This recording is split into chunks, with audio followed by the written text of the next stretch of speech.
पढ़ाई और भी मज़ेदार हो जाए जब खुद अवस्थी सर पढ़ाएं। उनसे जुड़ने के लिए उनके चैनल को सब्सक्राइब करें और बेल आइकन को दबाएं उनके लेक्चर्स को सबसे पहले देखने के लिए।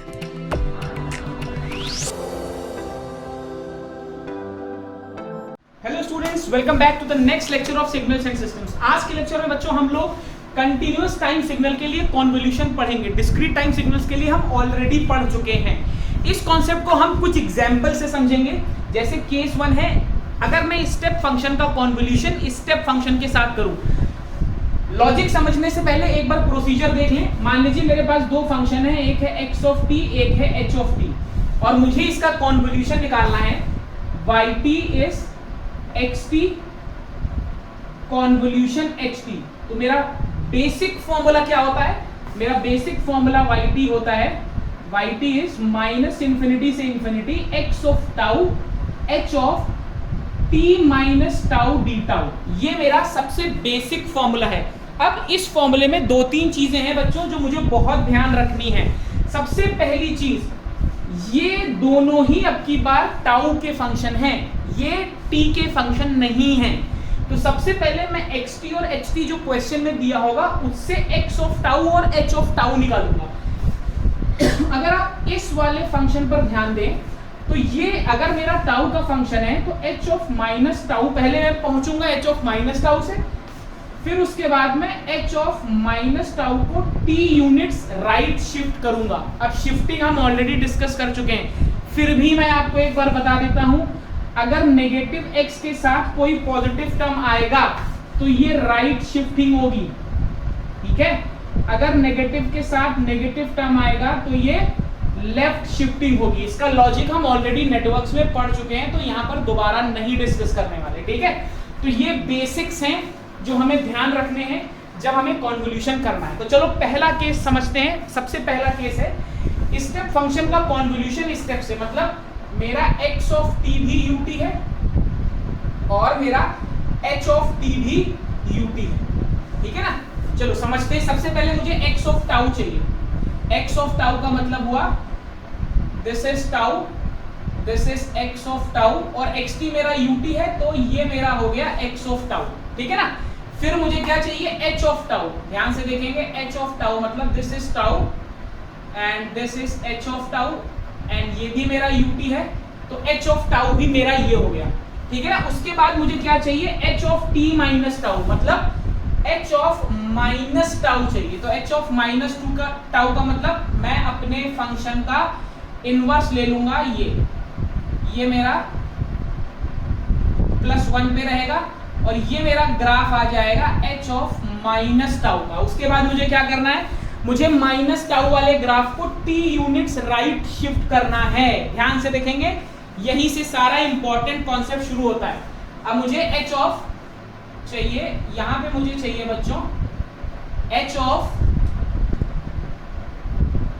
t minus tau. ये बेसिकली है क्या? h ऑफ माइनस टाउ को मैं t यूनिट शिफ्ट कर रहा हूं। तो देखिए, अगर इसी ग्राफ को मैं t यूनिट शिफ्ट कर दूं, अच्छा यहां पर एक चीज और ध्यान रखेंगे, ये t हम हमेशा दो केस के लिए कंसीडर करेंगे, लेस देन 0 और ग्रेटर देन 0। तो मैं आपको दोनों केसेस में बताऊंगा क्या होता है। मान लेता हूं अगर मेरा t 0 से बड़ा है, बहुत ध्यान से समझिएगा, अगर मेरा t 0 से बड़ा है तो इस ग्राफ को मैं राइट शिफ्ट करूंगा, क्योंकि h of minus tau plus some positive quantity, कुछ पॉजिटिव क्वांटिटी आएगी तो ये केस बन जाएगा, ये केस बन जाएगा, तो मेरा ग्राफ राइट शिफ्ट हो जाएगा। तो राइट शिफ्ट होने के बाद मेरा ग्राफ कुछ ऐसा आ जाएगा बच्चों, ठीक है ना। अब की बार मेरा ग्राफ कुछ ऐसा आ जाएगा, इसमें कोई डाउट नहीं होना चाहिए। शिफ्टिंग कहां पे है? t पे है, ठीक। अच्छा, अगर मेरा ग्राफ, अगर मेरा t नेगेटिव होता, जरा ध्यान से देखो, अगर मेरा t नेगेटिव होता तो मेरा ग्राफ कैसा आता? ये माइनस टाउ है, नेगेटिव का मतलब ये मेरा कुछ, इसको थोड़ा सा स्ट्रेट लाइन में बना लें, ऐसा बन जाता। देखिए h of minus tau plus T, कब? जबकि t 0 से छोटा है। देखिए ये केस है आपकी बात, ये केस है। अगर t 0 से छोटा है तो ग्राफ लेफ्ट शिफ्ट हो रहा है, अब जरा ध्यान से देखो, मुझे इंटीग्रेशन में करना क्या होता है। मैंने लास्ट लेक्चर में आप लोगों को समझाया था इंटीग्रेशन का ग्राफ। इंटीग्रेशन यहाँ पर देखो दो ऑपरेशन एक साथ लग रहे हैं, मैं मल्टीप्लाई भी कर रहा हूँ और इंटीग्रेट भी कर रहा हूँ, ठीक है ना। ये दोनों ऑपरेशन एक साथ लग रहे हैं, मतलब मैंने दो फंक्शंस को मल्टीप्लाई किया और मल्टीप्लाई करने के बाद मैंने उन दोनों फंक्शंस को इंटीग्रेट भी कर दिया। तो ध्यान रखेंगे हम भी ये दोनों ऑपरेशंस एक साथ ही करेंगे। अब देखो इस फंक्शन और इस फंक्शन को मैं अगर मल्टीप्लाई करूं, देखो मल्टीप्लिकेशन का मतलब कॉमन एरिया। क्या आपको इन दोनों फंक्शंस में कोई कॉमन एरिया दिख रहा है? कभी कोई कॉमन एरिया नहीं आएगा, मतलब इन दोनों का कॉन्वोल्यूशन कभी तुम्हें कोई कॉमन एरिया दे ही नहीं रहा है। अगर ये मल्टीप्लिकेशन कोई कॉमन एरिया दे ही नहीं रहा है तो ये तो हमेशा जीरो ही है, ठीक है ना। तो इस केस में अगर t लेस देन जीरो है तो मेरा ये दोनों कॉन्वोल्यूशन जीरो है। अगर t ग्रेटर देन जीरो है तो कॉमन एरिया देखो, अगर मैं इसको यहां से ज्वाइन कर दूं, बहुत ध्यान से देखेंगे, केवल पहला और आखिरी ग्राफ पे ध्यान देंगे। अगर मैं ज्वाइन कर दूं ऐसे, ये मैंने ज्वाइन कर दिया, तो देखो ये कॉमन एरिया है, ये इन दोनों ग्राफ्स में ये कॉमन एरिया है। तो अब मेरा अच्छा मैग्नीट्यूड क्या है, ये भी 1, ये भी 1, तो ये चीज कितनी है, ये चीज 1 है। तो मेरा आंसर क्या आ जाएगा, y ऑफ t बच्चों आ जाएगा। यहाँ पे तो 1 और d टाउ है, और लिमिट कहां से कहां तक लूंगा, यहां से शुरू करूंगा, यहाँ पे खत्म करूंगा 0 से t। तो ये कितना आ जाएगा, टाउ 0 से t, ये आपका आ जाएगा t। दैट मींस आप क्या देख रहे हो, yt की वैल्यू आ जाएगी, yt will be t for every t is greater than 0, 0 for every t is less than 0. That means दो यूनिट स्टेप फंक्शंस को जब भी मैं कन्वॉल्व करूंगा तो मुझे एक रैंप फंक्शन मिलेगा। yt is equal to t basically एक रैंप फंक्शन है, ठीक है ना। आई होप लॉजिक समझ में आया। अब देखो इसी में मैं नंबर ऑफ केसेस बढ़ा सकता हूं। भाई जरूरी थोड़ी है कि दोनों प्योर रैंप प्योर स्टेप हो सकता है शिफ्टेड वर्जन्स हो, ठीक है ना। तो एक केस और बता देता हूं आपको। इस केस में अब की बार क्या करता हूं, इसको ले लेता हूं u ऑफ t प्लस 3, ठीक है ना। अब की बार इसको ले लेता हूं u ऑफ t प्लस 3 और देखते हैं कि हमारे आंसर में क्या फर्क आता है। बहुत ध्यान से देखेंगे, मजेदार क्वेश्चन है और 100% आपका कॉन्सेप्ट क्लियर होगा ही होगा। तो अब जब मैं इन सभी ग्राफ्स को हटा देता हूं, सबसे पहले मुझे बनाना है x ऑफ टाउ, ठीक है। बहुत ध्यान से बच्चों इस क्वेश्चन को देखोगे, बहुत इंपॉर्टेंट है आपके सेमेस्टर पॉइंट से। x ऑफ टाउ मैंने बना लिया, उसके बाद मुझे बनाना है h ऑफ टाउ, ठीक है ना। h ऑफ टाउ का मतलब हुआ u ऑफ टाउ प्लस 3। तो u ऑफ टाउ प्लस 3 कैसे बनाएंगे, this is tau, this is h of tau, ठीक है ना। h ऑफ टाउ बना रहा हूं बच्चों, ध्यान से देखेंगे, गलती नहीं करेंगे। मतलब h ऑफ टाउ क्या है, u ऑफ टाउ के ग्राफ को 3 यूनिट आगे शिफ्ट करना है। तो प्लस 3 करते हैं तो इसका मतलब मेरा ग्राफ अब की बार भाई ut ऐसा है, ये ऐसा है, t प्लस 3 का मतलब मैं लेफ्ट शिफ्ट कर दूंगा, तो ये मेरा ग्राफ अब की बार ऐसा हो जाएगा, ठीक है ना। इसमें कोई गलती नहीं होनी चाहिए, ये बेसिक ऑपरेशंस हम सब लोग जानते हैं। प्लीज अब इसमें कोई गलती मत करिएगा कोई भी। ये मेरा बन गया h ऑफ टाउ, ठीक है। कहां से शुरू हो रहा है, -3 से। इसके बाद मुझे क्या बनाना है, मुझे h ऑफ माइनस टाउ बनाना है, ठीक है ना। अब की बार मुझे h ऑफ माइनस टाउ बनाना है, मतलब u of minus tau plus 3। अब देखो इसको बनाने के दो तरीके हैं। जब आप बिल्कुल परफेक्ट हो जाओगे तो यहीं से बना लोगे u of minus tau plus 3, मतलब h ऑफ माइनस टाउ आप यहीं से बना के सोच सकते हो। अगर नहीं कर पा रहे हो तो मैं इस एग्जाम्पल में आपको बता देता हूं कि पूरा लॉजिक क्या है। देखो सबसे पहले मैंने u ऑफ माइनस टाउ बनाना है, u ऑफ माइनस टाउ ऐसा है, ठीक है ना। उसके बाद मैंने u ऑफ माइनस टाउ को 3 यूनिट्स लेफ्ट राइट शिफ्ट कर देना है। देखो माइनस है तो प्लस के हिसाब से चलता है, तो मेरा ग्राफ ऐसा आ जाएगा, ये हो जाएगा मेरा u of minus tau plus 3, ये हो जाएगा u of minus tau, this is tau, this is tau, ठीक है। बहुत ध्यान से देखेंगे, this will be u of minus tau plus 3। I hope इसमें किसी को कोई प्रॉब्लम नहीं होगी बच्चों। यही सबसे इंपॉर्टेंट स्टेप है, यही बच्चों सबसे इंपॉर्टेंट स्टेप है। तो ये मैंने बना लिया h ऑफ टाउ, ठीक है ना। नेक्स्ट मुझे क्या बनाना है, h of minus tau. h of minus tau मेरा कितना बनेगा, h ऑफ माइनस टाउ मेरा बनेगा, माइनस टाउ मैंने पहले बनाया फिर राइट शिफ्ट कर दिया, तो ये मेरा आपकी बार 3 पे है। h ऑफ टाउ के बाद मैंने h ऑफ माइनस टाउ बनाया है। इंपॉर्टेंट स्टेप है बच्चों, कोई गलती नहीं होनी चाहिए। अच्छा, वरना आप सीधे सीधे देखो h ऑफ टाउ और h ऑफ माइनस टाउ का जब मेरा इंडेक्सिंग नेगेटिव हो जाती है तो हर चीज पलट जाती है। टेक्निकली अगर देखो तो शॉर्टकट में तुम्हें बता दूं, इस एक्सिस के अबाउट, इसके अबाउट तुम्हें इमेज ले लेनी है ग्राफ की। ये जो एक्सिस है इसके अबाउट इमेज ले ली, तो अगर यहाँ पे शीशा रख दो तो इस ग्राफ का इमेज पलट के ऐसे ही आएगा। बात समझ रहे हो? अगर यहाँ पे शीशा रखा होता तो h टाउ का इमेज ऐसा ही आता। ठीक, नेक्स्ट मुझे क्या बनाना है, मुझे बनाना है h of minus tau plus t। मतलब मुझे अब की बार बनाना है h of t minus tau. देखो h of t minus tau मत समझो इसको, जब समझ रहे हो तो इसको लिखो h of minus tau plus t। ठीक, अब माइनस टाउ के ग्राफ को मुझे t यूनिट शिफ्ट करना है। बात को समझिएगा, माइनस टाउ के ग्राफ को मुझे t यूनिट आगे शिफ्ट करना है। कब? जबकि t पॉजिटिव है, अगर t नेगेटिव है तो पीछे शिफ्ट कर दूंगा। अब ये मैं जानता हूं कि मुझे मल्टीप्लाई इससे करना है भाई, तो अगर t छोटा होगा 0 से तो ये ग्राफ कुछ समझ लीजिए, ये अगर मैं टाउ बना दूं, अगर t 0 से छोटा होगा, नेगेटिव होगा, तो ये ग्राफ कुछ ऐसे बनेगा, ऐसे। तो इस ग्राफ में और इस ग्राफ में कभी कोई कॉमन एरिया आएगा ही नहीं। ठीक है, देखिए मैंने पहले केस में आपको समझाया है, तो आपको एक हिंट दे देता हूं, 99% क्वेश्चंस में ये t आप हमेशा पॉजिटिव ही लेके चलोगे। अब अगर ये t पॉजिटिव है, ये मेरा h ऑफ माइनस टाउ का ग्राफ है, ये t यूनिट आगे शिफ्ट हो गया, माइनस टाउ t, तो मेरा ग्राफ बच्चों कितना बन गया, ध्यान से देखिए, ये 3 है, इसको t यूनिट आगे शिफ्ट कर दो, ये तो ये पॉइंट कितना आ जाएगा, t प्लस 3। ठीक है, ये पॉइंट मेरा आ जाएगा t प्लस 3। भाई शायद फोकस नहीं आ रहा है, थोड़ा सा पीछे कर देता हूं camera.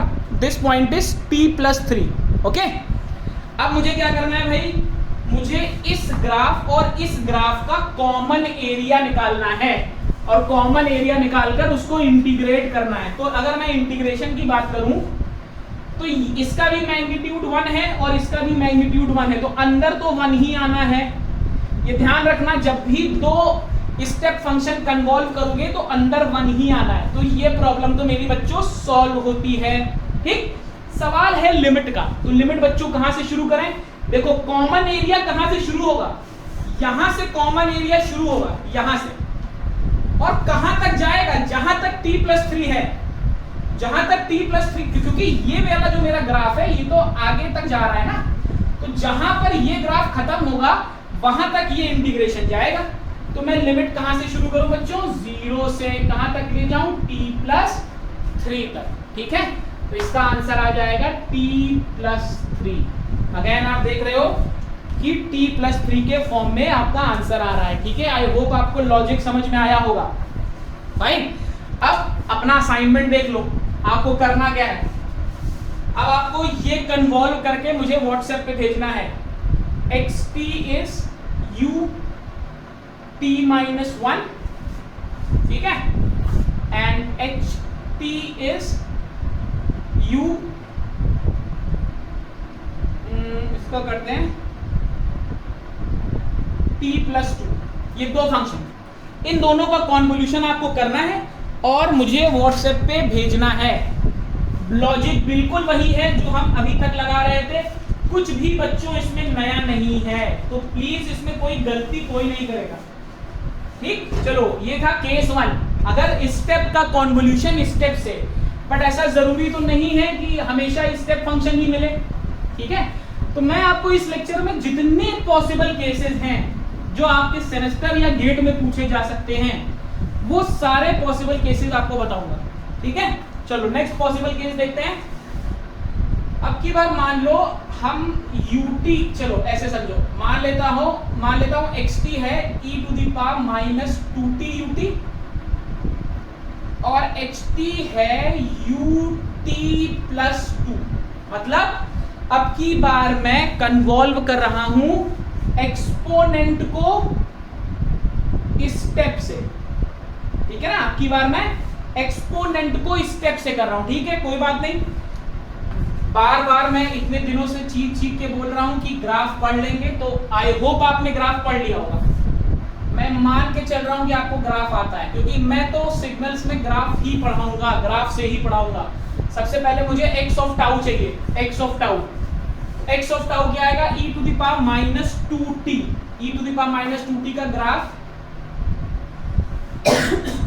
e⁻² tau u tau, ये ग्राफ है। सबको पता है, नहीं पता है तो आई एम सॉरी, अब आपकी कोई मदद नहीं की जा सकती, ना ही आप पास हो पाएंगे सिग्नल में, ठीक। ये हो गया e⁻² टाउ u टाउ का ग्राफ। उसके बाद मुझे क्या बनाना है, h ऑफ टाउ। ध्यान से देखेंगे कैसे बन रहा है। h ऑफ टाउ क्या है, ut+2, मतलब ut के ग्राफ को मुझे -2 यूनिट शिफ्ट कर देना है। ये -2 हो गया, ये मेरा h ऑफ टाउ हो गया। Okay, this is my h of tau. फिर से अब मुझे क्या बनाना है, h ऑफ -टाउ, ठीक है ना। अब मुझे h ऑफ -टाउ बनाना है, ये क्या होगा, u ऑफ -t+2, ठीक। मतलब u ऑफ -t का ग्राफ बनाऊं और फिर उसको 2 यूनिट आगे शिफ्ट कर दूं, ठीक। या अगर आप अभी तक स्मार्ट हो चुके हैं तो आपको मालूम है h ऑफ -टाउ का मतलब मुझे इसी का इमेज ले लेना है। तो मैं आपकी स्मार्टनेस पे भरोसा कर रहा हूं और यहाँ पे h ऑफ -टाउ लिख रहा हूं। h ऑफ -टाउ कैसा आएगा, इसी की इमेज, तो ये +2 हो जाएगा और ये ग्राफ ऐसा चला जाएगा, ठीक है। आई होप लॉजिक समझ में आ रहा है। अब मुझे क्या बनाना है, h of -tau + t। Again 2 cases हो सकते हैं, t 0 से छोटा हो सकता है, t 0 से बड़ा हो सकता है। अगर t 0 से छोटा है तो कोई प्रॉब्लम ही नहीं, आंसर 0 है, क्योंकि ये ग्राफ तो 0 के आगे एग्जिस्ट कर रहा है। तो मैं t < 0 की बात ही नहीं कर रहा, मैं केवल t > 0 की बात कर रहा हूं। एंड यहाँ पे मैं बना रहा हूं h ऑफ -टाउ + t या h ऑफ t - टाउ। क्या ग्राफ आएगा प्यारे बच्चों, इस ग्राफ को मुझे t यूनिट शिफ्ट करना है, तो मैंने भाई इस ग्राफ को t यूनिट शिफ्ट किया, तो ये आ गया t+2 पे, दिस इज टाउ, ठीक है। ये मेरा आ गया t+2 पे। अब मुझे नहीं लगता इसमें किसी को कोई प्रॉब्लम होनी चाहिए। अब आपको क्लियरली दिख रहा है कॉमन एरिया क्या है बच्चों। कॉमन एरिया है आपका 0 से शुरू होगा, क्यों, क्योंकि t = 0 पे ये 1 होता है, anything to the power 0 is 1। कहां तक जाएगा, t+2 तक जाएगा। तो मेरा अब की बार आंसर क्या आएगा, अब की बार देखिए, ध्यान से देखेंगे। चलो इन दोनों को मल्टीप्लाई करूंगा, y ऑफ t लिखना चाह रहा हूं, तो e⁻² -2t × 1 e⁻² tau × 1 × d tau. Limit कहां से जाएगी बच्चों, 0 से शुरू होगी और t+2 तक जाएगी। क्लियर है, 0 से शुरू होगी और t+2 तक जाएगी। अब आपको इसका इंटीग्रेशन मालूम है, -1/2 e⁻² टाउ 0 से t+2 is equal to -1/2 e⁻² -2t -4 -1, ये आ जाएगा 1/2 -1/2 e⁻² -2t × e⁻⁴। ये आपका आंसर हो जाएगा।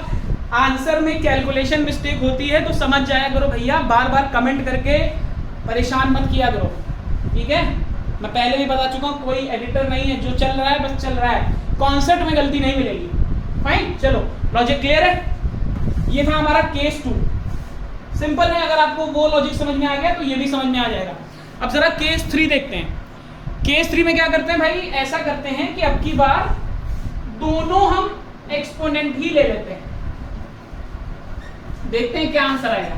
कोई खास फर्क नहीं आएगा, लॉजिक वही है। अगर अब तक आपने लॉजिक पकड़ लिया है तो किसी भी आंसर में कुछ भी नया नहीं आने वाला भाई, कुछ भी नया नहीं आने वाला।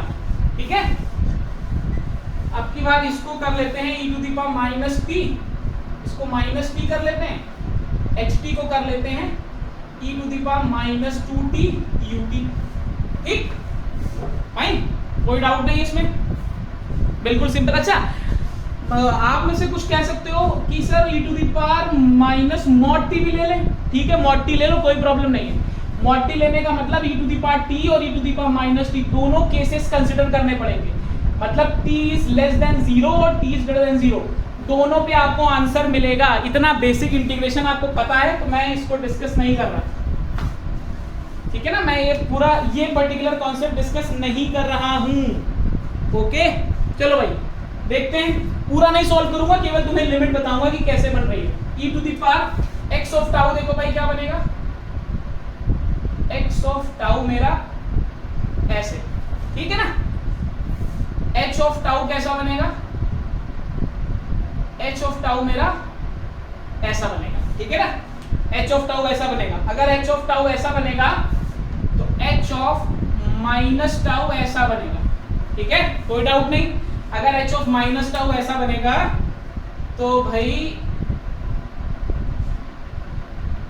h of minus tau plus t कैसा बनेगा, h of minus tau plus t। अब की बार राइट शिफ्ट हो रहा है तो ये कुछ ऐसा बन जाएगा। ठीक है ना, इसमें कोई डाउट नहीं होना चाहिए, ऐसा बन जाएगा। कहां तक जाएगा ये भाई, ये t पे आके खत्म हो जाएगा भाई, ये मेरा t पे आके खत्म हो जाएगा। तो फर्क क्या पड़ना है, फर्क केवल इतना पड़ना है, इंटीग्रेशन की लिमिट कहां से कहां तक शुरू होगी, यहाँ 0 से शुरू होगी, कहां तक जाएगी, t तक जाएगी भाई।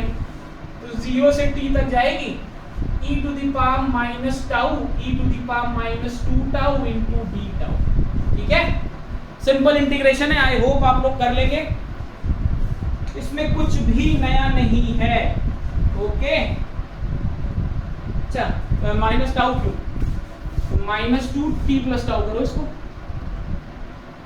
Minus tau T plus tau. ठीक है ना, ये पर्टिकुलर चीज चेक कर लेना भाई। टाउ बनाएंगे ना इसको, h ऑफ माइनस टाउ जब बनाओगे तो e to the power 2 tau बन जाएगा। फिर आप समझ रहे हो ना भाई, h ऑफ t है, फिर h ऑफ, इसको देखो h ऑफ t है तो फिर h ऑफ टाउ लिखेंगे, h ऑफ टाउ तो e to the power minus 2 tau u of tau हो जाएगा। फिर h ऑफ माइनस टाउ लिखेंगे तो e टू द पावर 2 आ जाएगा। फिर h of minus tau plus t लिखेंगे तो e to the power 2 t plus tau हो जाएगा। ठीक है, तो इंटीग्रेशन के अंदर जब मल्टीप्लाई करोगे तो ये वाला वैल्यू आएगा, इसमें कोई डाउट नहीं होना चाहिए, इसमें कुछ भी कठिन नहीं है, सिंपल इंटीग्रेशन है। ठीक है ना, तो देखो मैंने ut का ut के साथ कर लिया, ut का एक्सपोनेंट के साथ कर लिया, एक्सपोनेंट का एक्सपोनेंट के साथ कर लिया। ठीक है ना, ये तीन चीजें मैंने आपको बता दी। अब एक बहुत ही मजेदार और सबसे कठिन चीज बताते हैं, डिस्कस करते हैं। क्या हो अगर दो रेक्टेंगुलर पल्सेस का एक साथ किया जाए। अब ये सबसे इंपॉर्टेंट है, और अगर आप देखोगे तो YouTube पे आपको सबसे ज्यादा लेक्चर भी इसी पे मिलेंगे। ठीक है, चलो देखते हैं कैसे करते हैं दो रेक्टेंगुलर पल्सेस का। इसका मैं आपको एक शॉर्टकट भी बताऊंगा, बहुत मजेदार तरीका है, बहुत अच्छा तरीका है। चलो देखते हैं, पहले क्वेश्चन लिख लेते हैं ताकि आपको समझ में आए। मान लेता हूं xt मुझे दिया हुआ है ऐसे 0 से 4। ठीक है ना, मैं सीधे सीधे फंक्शन ही बना रहा हूं। और ht मुझे दिया हुआ है, ये ht है, ये मान लीजिए मुझे -1 से 4 तक दिया है। This is t and this is ht। ये दो फंक्शंस मुझे दिए हुए हैं, ऐसा मैंने मान लिया है। ठीक है ना, एक चीज और मान लो इसका एम्पलीट्यूड 2, इसका एम्पलीट्यूड 3 दिया हुआ है, इसका एम्पलीट्यूड 2 दिया है। ठीक, कोई डाउट नहीं है, कोई दिक्कत नहीं है, कोई परेशानी नहीं है। फाइन, यहां तक सब ओके है। ठीक है बच्चों, इसमें कोई दिक्कत नहीं होनी चाहिए। चलो अब क्या करना है, सबसे पहला काम मुझे क्या करना है, h ऑफ, ये मैं सीधे भाई t को मैं टाउ बदल लेता हूं। अब इतना आप स्टेप जानते हो, इसको मैं सीधे टाउ लिख देता हूं, ये मैंने टाउ लिख दिया और ये मैंने टाउ लिख दिया, ठीक है ना। तो ये मैंने टाउ के फॉर्म में लिख दिया है। अब नेक्स्ट स्टेप मुझे क्या करना है भाई, मुझे h ऑफ माइनस टाउ बनाना है। तो जरा ध्यान से देखना भाई, यहां पे मैं h ऑफ माइनस टाउ बना रहा हूं। बहुत मजेदार क्वेश्चन है। h ऑफ माइनस टाउ अगर बनाऊंगा, ये हो गया h ऑफ माइनस टाउ, तो जो 4 है वो -4 बन जाएगा, ठीक है ना। अब तक आप ये समझ चुके हो, इतना I can count on you. And ये 2 है, ये 3 है, ठीक है। h ऑफ माइनस टाउ, कोई दिक्कत नहीं, कोई प्रॉब्लम नहीं। इसके बाद मुझे क्या बनाना है, h of minus tau plus t। Again मैं t को 0 से बड़ा मान के समझा रहा हूं आपको, ठीक है। मैं t को 0 से बड़ा मान के समझा रहा हूं। तो अगर t 0 से बड़ा है, ठीक है, बहुत ध्यान से देखेंगे बच्चों, अगर t 0 से बड़ा है तो मैं इसी के नीचे ग्राफ बना रहा हूं, इसको हटा रहा हूं, ठीक है ना। या चलो इसको लिखा रहने दो, कई लोग अभी सो के उठे होंगे। t 0 से बड़ा है तो ये ग्राफ कुछ ऐसा बन जाएगा, आपकी बात देखेंगे। ये सेम है height, kindly excuse me for my drawing. This is t minus 4, this is t plus 1 and the graph is h of t minus tau, ठीक है। ये मेरा ग्राफ है। देखो कितना डिफिकल्ट क्वेश्चन होता है बट कितनी आसानी से हो जाता है।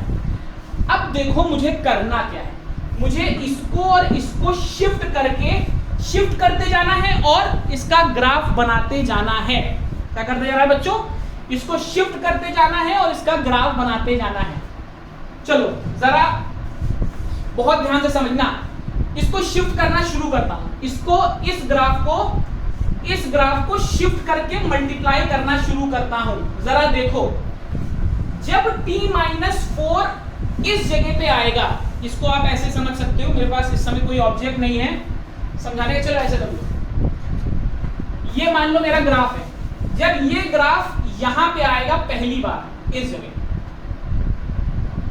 अब इससे पहले तो कोई ओवरलैप है नहीं, कोई ओवरलैप नहीं भाई। मुझे क्या करना है, इंटीग्रेशन मतलब यहां पर शिफ्ट करके मल्टीप्लाई करके ऐड करना है। जो मेरा ऑपरेशन था वो क्या है, t माइनस टाउ मतलब शिफ्ट, उसको x टाउ से मतलब मल्टीप्लाई और फिर इंटीग्रेट मतलब ऐड। शिफ्ट मल्टीप्लाई ऐड, यही मुझे करना है। तो यही मैं कर रहा हूं भाई, मैं इसको शिफ्ट करके मल्टीप्लाई कर रहा हूं। तो जब मैंने इसको शिफ्ट करना शुरू किया, जब ये t -4 4 पे आया, ध्यान से देखना भाई, जब मेरा t -4 4 पे आया मतलब t = जब 8 था, फिर से समझ रहा हूं, जब t 8 था या 8 से ज्यादा था, तब तो कुछ भी कॉमन नहीं आना है, क्योंकि ये माचिस तो हमेशा बाहर ही है, कुछ मल्टीप्लाई में आएगा ही नहीं। तो क्या मैं आपसे ये कह सकता हूं, बहुत ध्यान से देखिएगा, बहुत मजेदार क्वेश्चन है। क्या मैं आपसे ये कह सकता हूं कि ये ग्राफ 8 से ही शुरू होना चाहिए? ऐसे इसको सीधी लाइन बना लो, ये मेरा ग्राफ 8 से शुरू होना चाहिए, बिल्कुल होना चाहिए, इसमें कोई डाउट नहीं किसी को। अब जरा देखो, ये t -4 जैसे ही क्रॉस कर रहा है, अब देखो कॉमन एरिया आ रहा है, ये एरिया और ये एरिया कॉमन आ रहा है। अब जैसे जैसे ग्राफ इसको क्रॉस करता जाएगा, ये कॉमन एरिया बढ़ता जाएगा, तो मेरा वैल्यू बढ़ता जाएगा, सीधे ग्राफ बना रहा हूं, सीधे ग्राफ, कोई प्रॉब्लम नहीं आएगी। देखो 2 तरीके हैं, ग्राफ बना लो, उसके बाद ग्राफ से तो इक्वेशन लिखना में आता ही है, सीधे ये बढ़ता जा रहा है। अब मुझे एक बात बताओ, ये बढ़ेगा कब तक? वो कौन सा पॉइंट है जहां तक ये बढ़ेगा और जिसके बाद इसका बढ़ना रुकेगा? सबसे इंपॉर्टेंट है भैया ये, आखिर ये जो वैल्यू है ये कहां तक बढ़ेगी? जब माचिस का ये हिस्सा यहां पे पहुंच गया, देखो भाई, जब माचिस का ये हिस्सा यहां पे पहुंच गया तब तक ये बढ़ रहा है ना। देखिए जब माचिस का ये हिस्सा यहां पे पहुंच जाएगा भाई, यहां से मेरी माचिस मैक्स पे मूव कर रही है, यहां पे एरिया बढ़ना शुरू हुआ, अब बढ़ता जा रहा है, यहां तक बढ़ा। तो कहां तक बढ़ेगा? जब ये वाला हिस्सा यहां पहुंच जाएगा, देखिए जब मेरा t-4 0 पे आ जाएगा, मतलब जब मेरा t-4 0 पे आ जाएगा, मतलब कि जब मेरा t4 पे आ जाएगा तब तक ये बढ़ता जाएगा। मतलब अगर ये 4 पॉइंट मैं मान लूं तो 4 पॉइंट तक ये ग्राफ स्ट्रेट लाइन में बढ़ता जाएगा। इसको ऐसे कर लेते हैं और ये ठीक, ये बढ़ता जाएगा। फाइन। अब जरा समझो इसके बाद क्या होगा। सारा इंपॉर्टेंट खेल तो इसके बाद ही शुरू होता है। मेरे पास इस समय चलो ऐसे देखो, ये यहां तक बढ़ रहा है। अब जरा देखो, इसने इसको क्रॉस कर दिया, इसने इसको क्रॉस कर दिया। जब क्रॉस कर लिया तो क्या कॉमन एरिया खत्म हो गया? भाई ये जो हिस्सा है, ये हिस्सा ऐसे, ये जो हिस्सा है आपका, ये वाला ग्राफ तो बड़ा है ना इस ग्राफ से। ये देखो -1 से 4 मतलब 5, इसकी विड्थ 5 है और इसकी विड्थ 4 है, मतलब ये इससे बड़ा है। मतलब कि ये हुआ माचिस जब इसके बाद पहुंच गई, आगे आ गई, तो क्या एरिया बढ़ना बंद हो गया? क्या ये एरिया बढ़ना बंद हो गया? नहीं, बंद नहीं हुआ। क्यों बंद नहीं हुआ? जब मेरा ये हिस्सा, एक और पेन से समझा रहा हूं, इसी जगह ये 4 यूनिट का है, ये 5 यूनिट का है, तो जब ये यहां आया होगा तब ये यहां से थोड़ा ज्यादा होगा। ठीक, अब ये यहां से थोड़ा और आगे बढ़ा, तो जितना ये आगे बढ़ा उतना ही तो ये अभी बाहर भी है इससे, तो कॉमन एरिया अभी भी वही है। अच्छा, ये अब एरिया कांस्टेंट हो गया है, तो ये एरिया इसके बाद कांस्टेंट है, लेकिन सवाल ये कब तक कांस्टेंट रहेगा? जब माचिस का ये वाला हिस्सा, ये वाला ग्राफ का पोर्शन यहां पे आ जाएगा, यहां पे। अब इसके बाद जब ये आगे जाएगा तब एरिया घटना शुरू होगा, बिल्कुल घटेगा। तो जब t+1 4 पे आएगा, यानी कि जब t+1 4 पे आएगा तब t का वैल्यू 3 होगा। तो जब तक t मेरा 3 है, इसको यहां से भी हटा दो, जब तक t मेरा 3 है तब तक एरिया मेरा कांस्टेंट, देखो बढ़ रहा था, अब एरिया मेरा कांस्टेंट हो गया। ठीक, ये मैं तुम्हें पहले कन्वेंशनल मेथड बता रहा हूं, अभी इसका ट्रिक भी बताऊंगा। ठीक, अब यहां से एरिया घटना शुरू हुआ, जब ये हिस्सा इसको क्रॉस कर गया तो एरिया घटना शुरू हुआ। अच्छा, घटेगा कहां तक? सवाल ये है कि कहां तक ये एरिया घटेगा? जब ये हिस्सा इससे ज्यादा हो जाएगा तब एरिया खत्म। जब ये हिस्सा इससे ज्यादा हो जाएगा, ये पॉइंट कौन सा है? 0। तो जब मेरा t+1 0 को क्रॉस कर जाएगा या मेरा t-1 को क्रॉस कर जाएगा, उसके बाद ये एरिया 0 और उससे पहले ये कुछ ऐसा रहेगा। ठीक, -1 यहां कहीं ओरिजिन है मेरा, 0, दिस इज 1, दिस इज 2, ये मेरा ओरिजिन है। ठीक, तो आप क्या देख रहे हो? ये मेरा yt बन गया।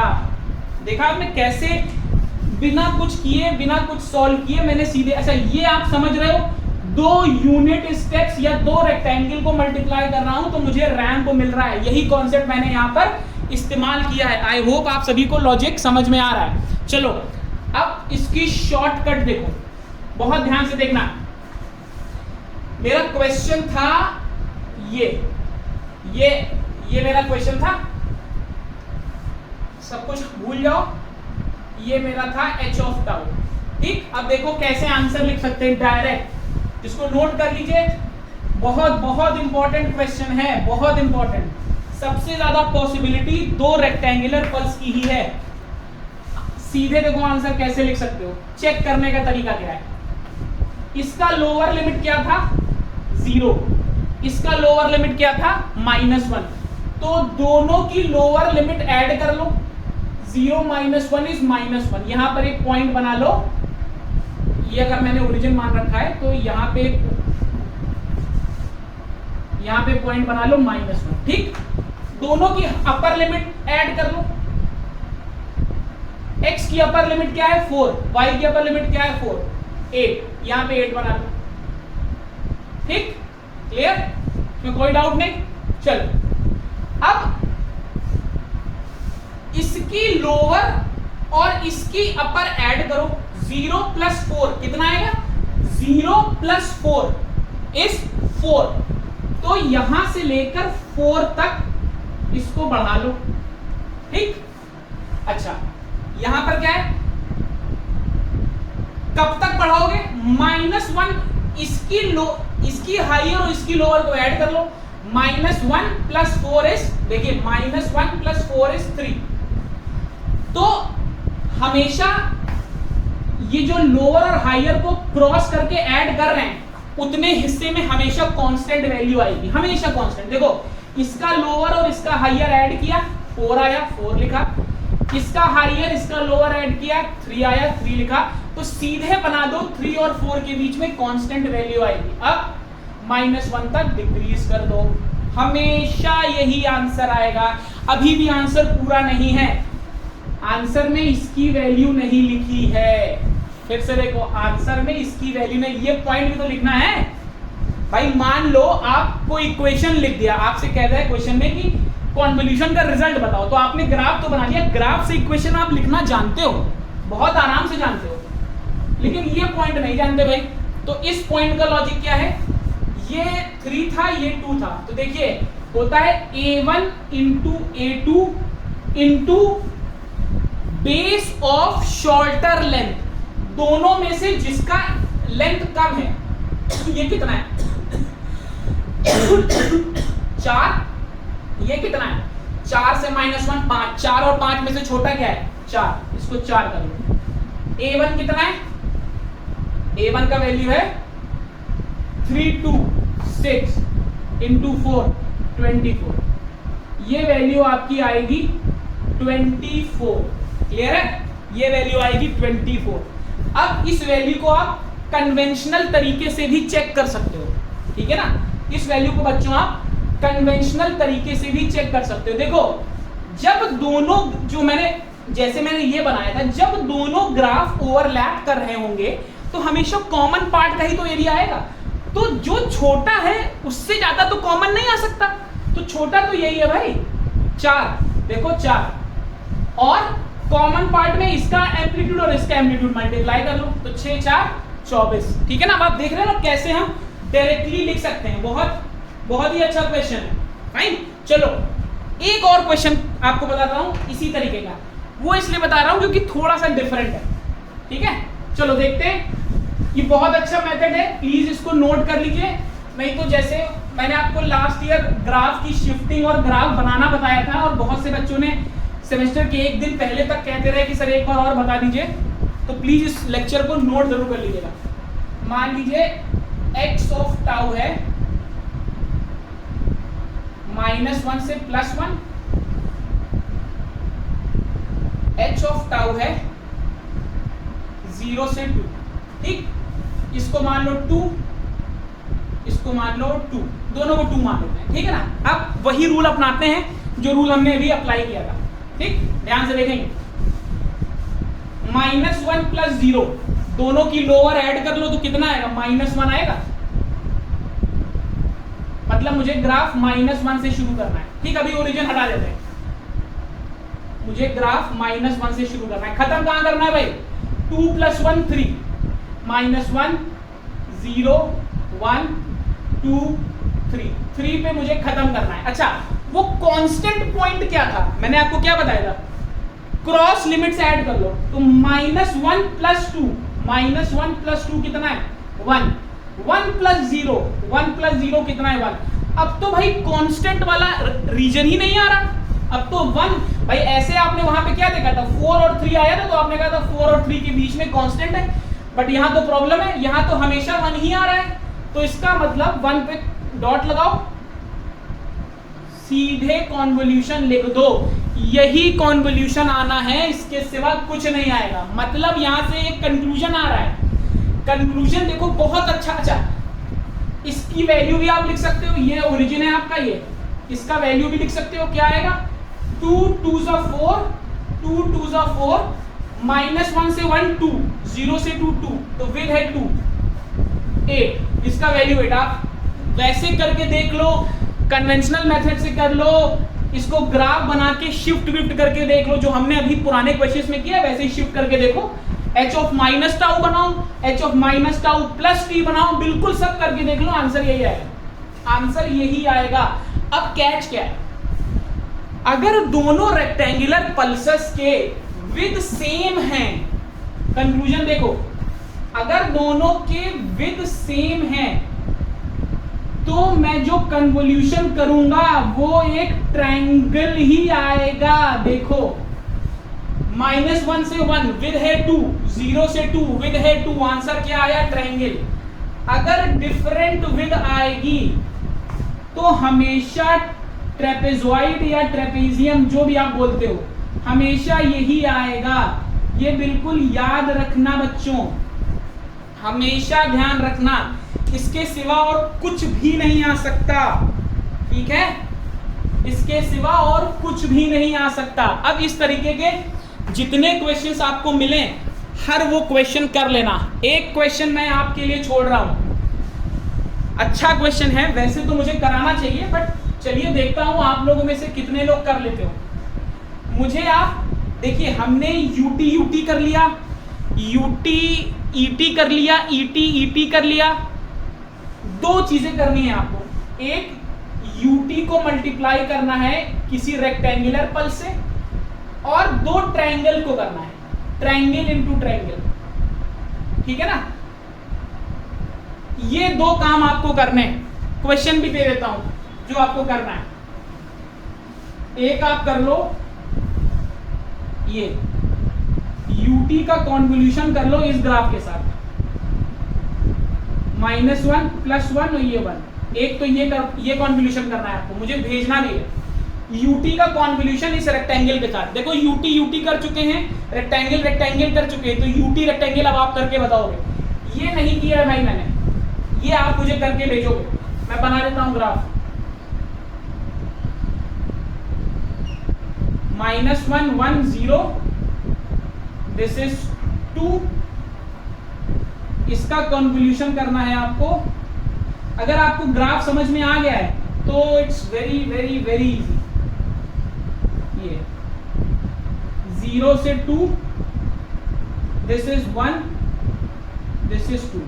ये दोनों क्वेश्चन आपको मुझे करके देने हैं। दोनों ही मतलब हो सकता है आपको कंफ्यूजन हो जाए, बट अगर आपने पूरा लेक्चर ध्यान से सुना है, देखा है, देखो मैंने मेथड का नाम तो नहीं बताया बट आपको हर मेथड बता दिया है, चाहे वो प्योर ग्राफ हो चाहे वो इंटीग्रेशन हो, इसके अलावा कोई मेथड लगता नहीं है। तो ये दोनों क्वेश्चन आप मुझे करके भेजोगे। जब तक मुझे ये सोल्यूशन नहीं मिलेगा तब तक भैया अगला लेक्चर नहीं आएगा, ये बिल्कुल डेड श्योर है। और अगले लेक्चर में क्या बताने वाला हूं ये भी समझ लो। कोरिलेशन हम ऑटो कोरिलेशन भी पढ़ेंगे और क्रॉस कोरिलेशन भी पढ़ेंगे। आप में से जो बहुत से लोग कह रहे हैं कि आपने कम्युनिकेशन का लेक्चर रोक क्यों दिया, वो इसीलिए रोक रखा है। पहले कम्युनिकेशन के लिए जितना मैथ्स हमें जानना चाहिए सिग्नल का उतना जान लो, ये बहुत जरूरी है। कोरिलेशन बहुत जगह यूज होता है डीमॉड्यूलेशन में, कोरिलेशन कॉन्वोल्यूशन, ये दोनों ही ऑपरेशंस यूज होते हैं सिग्नल में। जब इतना चीज हो जाएगा, इसके अलावा power spectral density, energy spectral density और पार्सेवल्स थ्योरम, जब इतना हो जाएगा तो हम वापस कम्युनिकेशन पे आएंगे, क्योंकि इन सभी की इस्तेमाल वहां होना है। और ये मैं तब तक नहीं पढ़ा सकता था जब तक कन्वोल्यूशन और फोरियर ना पढ़ा देता। फोरियर मैं लास्ट सेमेस्टर में पढ़ा चुका हूँ, कॉन्वोल्यूशन आज खत्म हो गया है। अगले 2 लेक्चर्स में, एक में ये और एक में ESD PhD, फिर हम वापस आएंगे अपने कम्युनिकेशन वाले पार्ट में। फाइन, चलिए बच्चों, जैसा मैं हमेशा कहता हूँ, अगर आपको लेक्चर पसंद आया हो तो please like it, share it. More than 60% of the persons who are viewing the lectures are not subscribed। भाई देख रहे हो तो सब्सक्राइब भी कर लो। मोस्ट इंपॉर्टेंटली पैंडेमिक सिचुएशन है, स्टे फिट। भाई चलिए, स्टे ट्यून, नेक्स्ट लेक्चर के लिए मिलते हैं बहुत ही जल्दी। Thank you.